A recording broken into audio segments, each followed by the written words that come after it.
Just nudging 12:20 here in London. Let's hear more about the ever-growing wellness industry, with the latest estimate suggesting it is worth $651 billion annually and is forecast to grow by more than 16% in the next 2 years alone. Well, one man who knows all about this is Andrew Barnard, who's CEO of Sunswept Resorts, which is a BodyHoliday resort in St Lucia.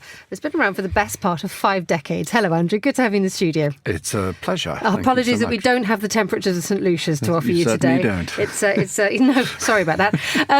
So just to explain to us, I mean, that we are seeing an exponential speed at which the wellness world is growing. I think possibly post-COVID is what sparked that idea that people want experiences and they don't want a car anymore. They'd rather have something lovely to them happen to them. What have you had to do to make sure that what you've been doing for 50 years is still relevant now? That's a really good question. I think that COVID really forced a lot of people to reevaluate their health fundamentally. I think that we're experiencing a change in that people are really adopting wellness as a value into their lives, fundamentally at a base level. And as a result of that, in all the choices that they're making throughout their lives, whether it be what they're eating, their mental health, their workplace wellness, and their holiday choices, they're integrating wellness as a fundamental element of their choice. So what we've done in St Lucia is look to bolster mental health inside of the experience of the resort, of the holiday experience.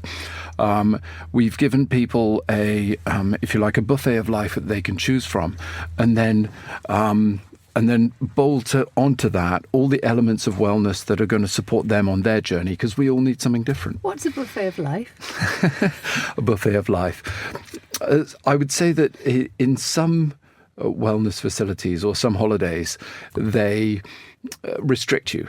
You know, it's a lettuce eating starvation camp, for a lack of a better description. Isn't it? It's a no, you can't have, no, you can't drink, no, you can't have that steak. We're more yes. Good. We're more like, have some chocolate cake, have some steak, have some red wine, enjoy it and indulge with purpose and with vigor and with joy, and let it enrich your life. But then equally, wake up and be pious and know when to choose well, and do some yoga, go running, go for a morning walk, do a stretch, do some sport, and have a spa treatment, and, integrate those things. So it's a balance. It's a life balance. It's about wellness integrated into your life. And you mentioned the mental health issue as well. I mean, clearly there is a lot of preoccupation with mental health nowadays. And what are people looking for? And how do you take a frazzled, time-poor, anxious soul and cradle them in your St Lucia resort and release them sort of revivified at the end of a week or 2 weeks? Well, it's a good question. Mental health is sort of a process of growth and inspiration, isn't it? Because you can't fix someone in a week, can you? No, it's not. It's about allowing people the opportunity to feel a sense of growth, to feel a sense of life change, that something's got better in my life. And that could be spiritually, it can be emotionally, it can be on lots of different levels. And we're under so many pressures in today's world. Work has got more intense. Emails and communication has just got more intense. Everything's just got more intense. The news has got more intense. And so I think that in today's world, there's an element of disconnecting, of simplifying, reducing choice, helping people to make choice when they're on holiday, so it's just happening around them. And then enable them just to bring home one or two little things that have changed the way they feel and live. And I think that, How does that translate into what I would actually experience once I turn up at your reception and you sort of take us all in your hotel arms and I mean, what do you do? Do we sort of sit down and say, okay, 6 a.m. yoga, 7 a.m. a bit of breathing, touch of reformer Pilates, and then a session with the shrink? I mean, how does this pan out in a day? Because what you have on offer could be quite regimented, couldn't it? It can. We actually have 2 wellness resorts. There is BodyHoliday and there's Stolen Time, which is our second resort. And Stolen Time's actually a a wellness holiday that's dedicated to mental health and relaxation. And a lot of what we're doing there is looking at mindfulness, really. So arts, creativity, meditation, sound bathing, and all those sort of things that give you this wonderful sense of relaxation. The personalization program in wellness overall, especially in our resorts, is fundamental. Every single guest has to get what they need out of it. You know, people arrive on the back of cancer, on the back of divorce, on the back of serious illness, car accidents, as well as sort of elite athletes and everything in between. And the job that we've got to do is give them enough choice, enough options that they can choose the relevant elements that are going to benefit them during their holiday. And that's the genius of our programming. That's what we do. We automate that process for our guests so that they have access to the relevant classes, because the spa has over 70 different types of treatments and consultations. The exercise programs, over 30 classes a day, from 7 in the morning till 7 at night. There are 6 restaurants with all sorts of different foods.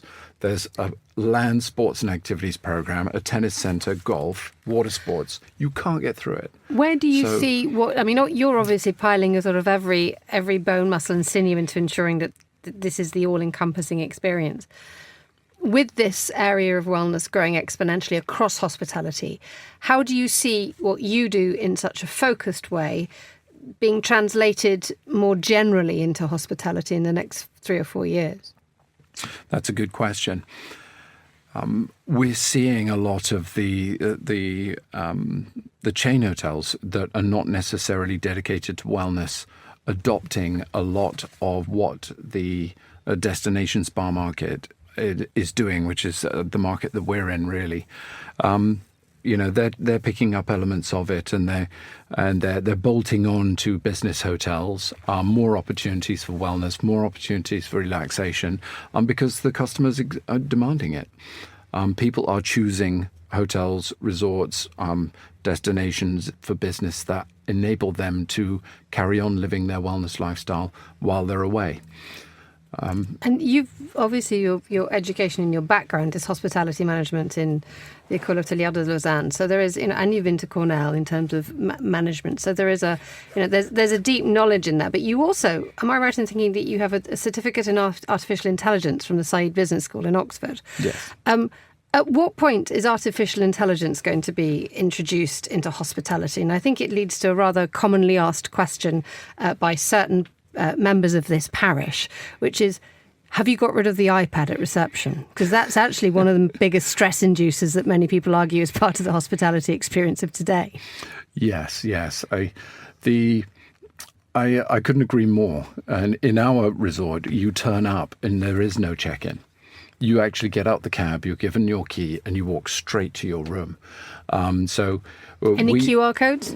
No QR codes. So we allow the guests to pre-register everything prior to arrival, to profile themselves, give an idea of who they are as a person, and then we use artificial intelligence and self-learning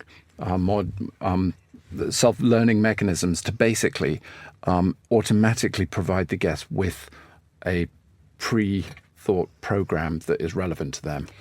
So we're driving a lot of stuff. I did the AI course for that kind of thing because I just think that the hospitality industry really needs to evolve. We've really got to get on board. Andrew, thank you so much for joining us in the studio. The time here in London is 12:29. You're listening to The Briefing with me, Emma Nelson.